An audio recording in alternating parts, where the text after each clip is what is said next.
नमस्कार, रुचकर मेजवानी विथ स्मितामध्ये तुमचं स्वागत आहे। श्रावणचा महिना चालू आहे आणि आपले उपवास पण जोरदारच चालू आहेत। तर आज तुम्हाला मी एक मस्त उपवासाची रेसिपी दाखवणार आहे, ती म्हणजे वरीच्या तांदळाचा पुलाव। 1 टेबलस्पून तूप वितळलं की त्याच्यामध्ये 1 चमचा जिरे,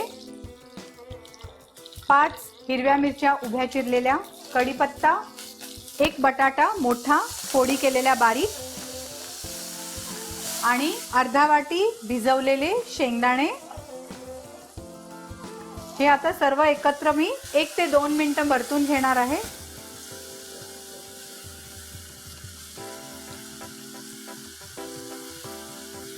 इथे मी 2 वाटी वरीचे तांदूळ भिजत घातले होते 2 ते 3 तास आणि त्यातलं आता पाणी काढून मी हे बटाट्यामध्ये मिक्स करणार आहे आणि हे मिक्स करून व्यवस्थित परतून घेणार आहे 1 मिनिटासाठी। आता ह्याच्यात आपण 4 वाटी पाणी घालूया, व्यवस्थित मिक्स करूया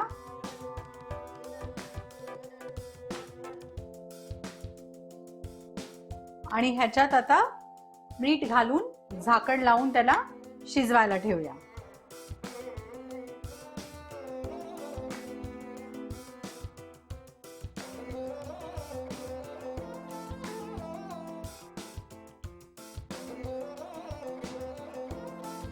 पंधरा मिनिटं झालेली आहेत। आपण मंद गॅसवर हे वरीचा पुलाव शिजवायला ठेवला होता। हा तयार झालेला आहे। गॅस बंद करून घेऊया आणि एका सर्विंग बोल मध्ये हा पुलाव काढून घेऊया।